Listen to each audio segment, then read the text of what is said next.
Hello and welcome to the 445 Productive Through Joy show with your host and your boy, Dr. Michael Datcher. The show airs each weekday morning, hella early AF at 4:45 a.m. here on YouTube's Michael Datcher channel, then 4:45 p.m. on Facebook Live. Today, we're talking about burning desire and productivity. What is the connection between having a burning desire for your goal or your intention or your aspirations and the impact of that particular burning desire on the culmination of those goals? So thanks for being here.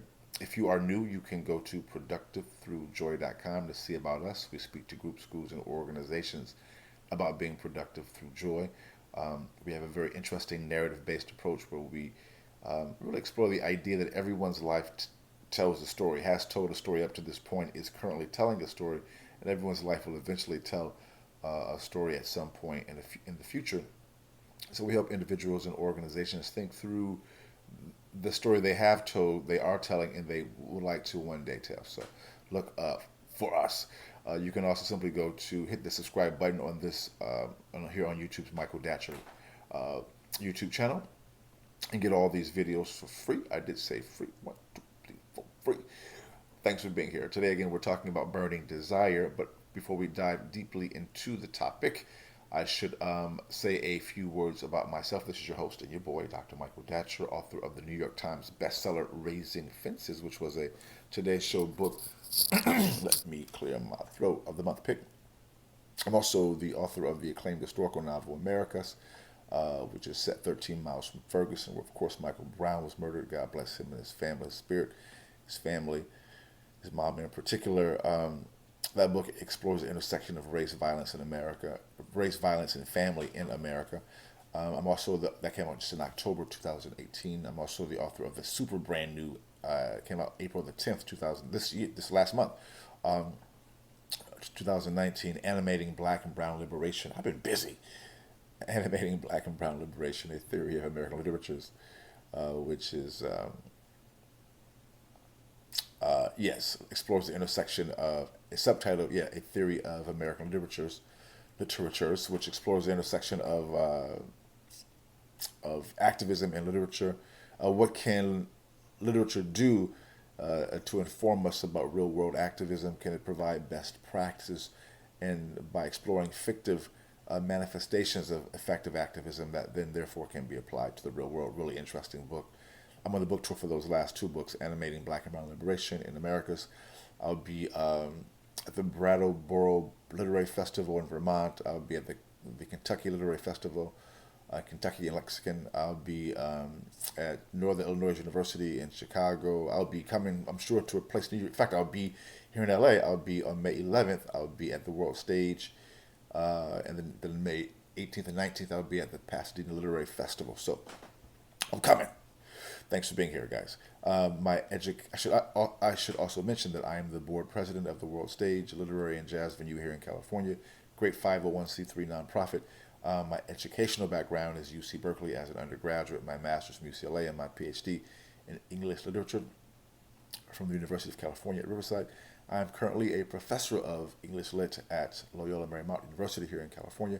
I'm an expert at being productive, all right? I don't say that to brag or boast, but people are oftentimes surprised at my level of productivity given how crazy my own personal narrative is. I am the product of a young girl who was violated in a terrible way and at age 16 gave birth to me at 17 and subsequently gave me up for adoption to a amazing single divorcee. Yet at the time, no biological father, no adopted father. Listen, difficult times for the young MD. Yet as cool Modi famously said, "How you like me now?" And if I can be this productive and be so through joy, we are arguing that many people can do the same. So that is what inspires me personally, inspires this business. We like to help people help themselves. And here we are. Thanks for being here. Let's dive into the topic of today. We're talking today, guys, about burning desire. And point one is that you want to figure out what you have a burning desire for. You want to think about your passions at times in life because we have to take care of our families or take care of ourselves. We have to just get a job, find some means to make money to pay our overhead, to handle just basic expenses, which is totally fine. In that, though, you want to be able to do that which also brings you joy and passion, right?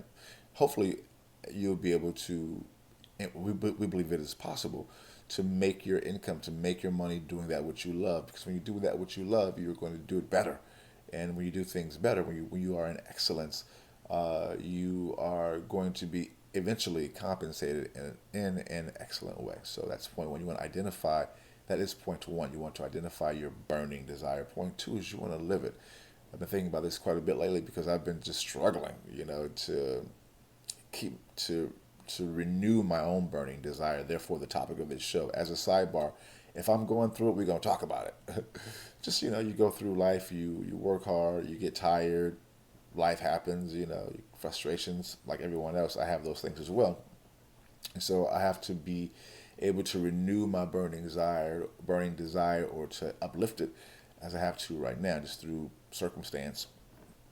And so, yeah, you have to live it. That's the thing. You have to live it, meaning be in daily renewal, doing those things which get you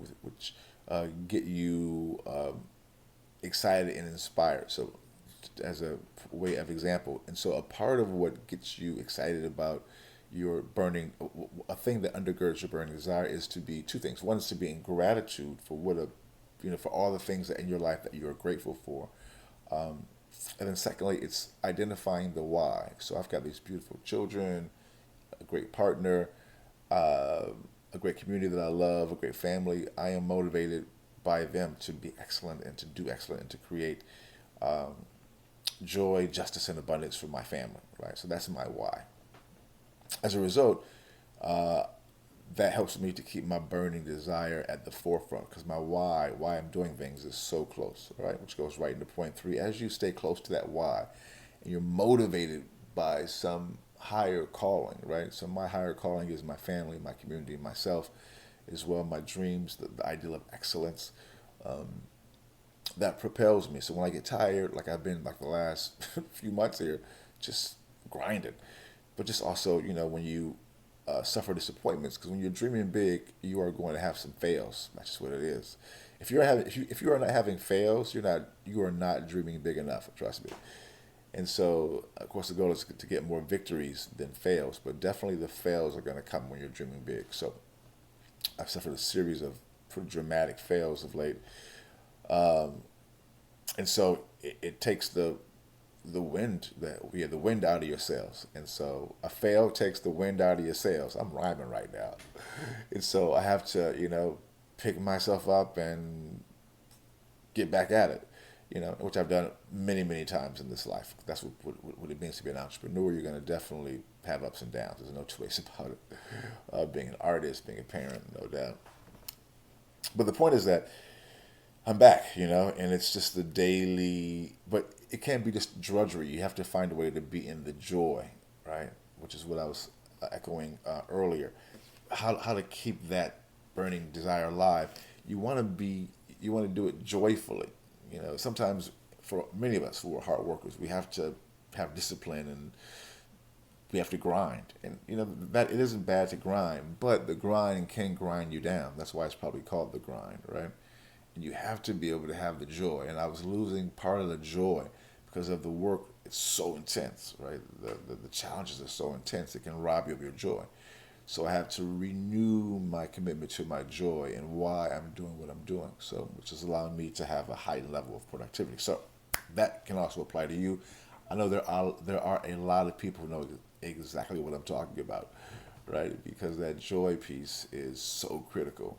Gratitude is what makes you feel joyful, uh, because you're in the gratitude for all the good that's already happened for you. So boom goes the dynamite. Thanks for being here, guys. We air each weekday morning, hella early AF, at 4:45 a.m. here on YouTube. I see all my heroes and sheroes behind me. We got a little James Baldwin, Silas Shakur, uh, Gloria Naylor, Langston Hughes, all holding it down behind me. Thanks for having my back there, soldiers. All right. So we'll see you guys tomorrow morning. No, this afternoon at 4:45 p.m. on Facebook Live. Until then, let's talk about it and be about it. Deuces.